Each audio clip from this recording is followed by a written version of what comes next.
এতদিন পর্যন্ত তোমরা যে গুণ শিখেছো তাতে এত বড় পদ্ধতিতে, এত লেন্দি পদ্ধতিতে গুণ করতে হতো, যেটা চাকরির পরীক্ষায় করার জন্য একদমই সময় পাওয়া যায় না। তো আমরা আজকে এই পদ্ধতি বাদ দিয়ে 2 সেকেন্ডের মধ্যে কিভাবে বড় বড় গুণ খুব সহজে করে ফেলবো এবং এক লাইনে করে ফেলবো সেটা শিখবো। তো চলো দেখা যাক। এই যে 105 গুণ 8, এইরকম 105 গুণ 108 এইরকম টাইপের মনে করো তোমাকে একটি গুণ দেওয়া রয়েছে। তো সেই ক্ষেত্রে তোমরা কি করে করবে? সবার প্রথমে দেখো এখানে 105 মানে এটা 100 থেকে 5 বেশি রয়েছে, এটা রয়েছে 100 থেকে 8 বেশি। এটা মনে মনেও তোমরা এখান থেকে দেখেই বুঝতে পারছো। তো আমি বোঝানোর জন্য ফার্স্টে আলাদাভাবে লিখে নিলাম। তো সেই ক্ষেত্রে তোমরা কি করবে, 105 এর সঙ্গে হয় এখান থেকে যেটা লাস্ট এসছে এই সংখ্যাটাকে যোগ করবে, আর না হলে 108 এর সঙ্গে এই সংখ্যাটাকে যোগ করবে। দুটো ক্ষেত্রেই একই আসবে, যে কোনো একটা তুমি করলে। 105 এর সঙ্গে যদি 8 যোগ করো তাহলে কত হবে? 113। সেম ভাবে প্রত্যেকটা জায়গায় এটার সঙ্গেও যদি এটা যোগ করে বসাও তাহলে 108 এর সঙ্গে 5 যোগ করলে সেম 113ই হয়, যে কোনো একটা তুমি যোগ করে বসাবে। ঠিক তারপর এই দুটো সংখ্যারই গুণ করে এর পাশে বসিয়ে দেবে। 5 8 40।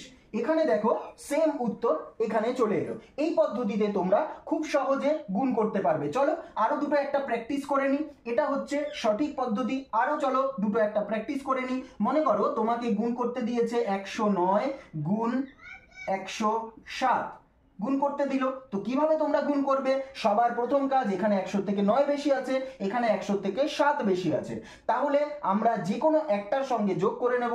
109 আর 7 কত হয়? 116 আমরা বসিয়ে দিলাম। এইবার 116 বসানোর পর ঠিক এর লাস্ট দুটো ডিজিট গুণ করব। 7 নং 63 এখানে বসিয়ে দিলাম, আমাদের উত্তর বেরিয়ে গেল। তো আরো কয়েকটা প্র্যাকটিস করে নিচ্ছি। মনে করো তোমাকে দেওয়া রয়েছে 125 গুণ 108। এই ক্ষেত্রে তোমরা কি করবে? 125 এর সঙ্গে যদি তোমরা 8 যোগ করো তাহলে দাঁড়াবে তোমাদের 133। 133 এর সঙ্গে তোমাদের এটার সঙ্গে এটা গুণ করতে হবে, মানে 8 25 হচ্ছে 200। এই 200 তোমরা দুটো সংখ্যা সবসময় এখানে মনে রাখবে, লাস্ট দুটো ডিজিটই তোমরা এখানে বসাতে পারবে। তাহলে যেহেতু আমাদের 200 এসছে, তার লাস্ট দুটো ডিজিট রয়েছে 00, এখানে বসালাম। তাহলে এই দুইটা কোথায় যাবে? দুইটা ঠিক এই যে সংখ্যাটা রয়েছে ঠিক তার আগে যে সংখ্যাটা থাকবে তার সঙ্গে প্লাস হয়ে যাবে। তার মানে 2 আর 3 এই জায়গাটায় হয়ে যাবে 5। এই হলো তোমাদের গুণফল। এইভাবে তোমাদের যে কোনো সংখ্যা গুণ করতে হবে। মনে করো তোমাকে যদি এইরকম সংখ্যা দেয় 115 গুণ 107, এই ক্ষেত্রে গুণ করতে দিল। তো তোমাকে কি করে করতে হবে? সবার প্রথম এটা রয়েছে 15 বেশি, এটা রয়েছে 7 বেশি। তো 15 সঙ্গে 7 যদি যোগ করি তাহলে দাঁড়াবে 122। এবার 122, এবার 7 15 কত হয়? 105। এই 105 এর মধ্যে লাস্ট দুটো ডিজিট এখানে বসবে এবং আগে যে সংখ্যাটা রয়েছে সেই সংখ্যাটা এটার সঙ্গে যোগ হয়ে যাবে, অর্থাৎ এটা হলো তোমাদের গুণফল।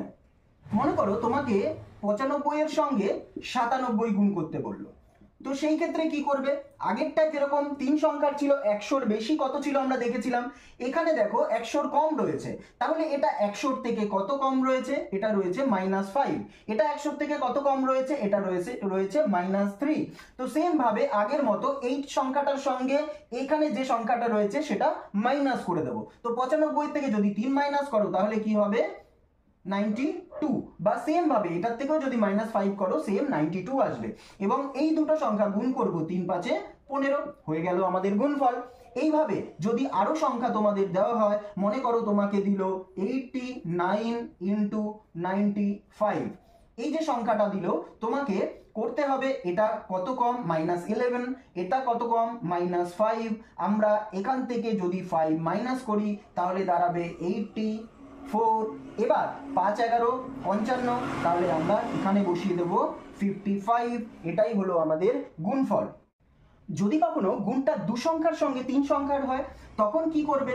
মনে করো 107, তার সঙ্গে তোমাকে গুণ দিয়েছে 98, এই সংখ্যাটা যদি গুণ দেয় তাহলে এখানে দেখো 100 থেকে বেশি রয়েছে 7 মানে +7, এটা রয়েছে -2। এই ক্ষেত্রে ঠিক আগের মতো আমরা কি করব? হয় এটার থেকে -2 করব, না হলে এটার সঙ্গে +7 করব। তো 107 থেকে যদি -2 করি তাহলে কত দাঁড়াবে? 105।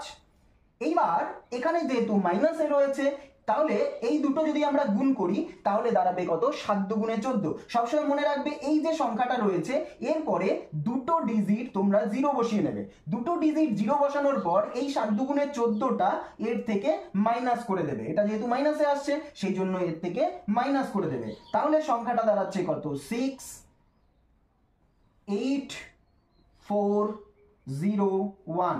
এটা হচ্ছে তোমাদের গুণফল। ঠিক একইভাবে চলো আরো দুটো একটা দেখে নিই। মনে করো তোমাকে দিয়েছে 108 গুণ 92। এই ক্ষেত্রে দেখো তোমার এখানে রয়েছে +8, এখানে রয়েছে -8।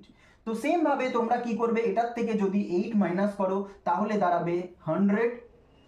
এবং এই দুটো রয়েছে 8 8 64, এখানে দুটো জিরো বসাবো, দুটো জিরো বসিয়ে এটাকে মাইনাস করব 64। তো সেই ক্ষেত্রে এটা দাঁড়াবে 6, এটা দাঁড়াচ্ছে 3, এখানে দাঁড়াচ্ছে 9 0 1। এটা হলো তোমার গুণফল।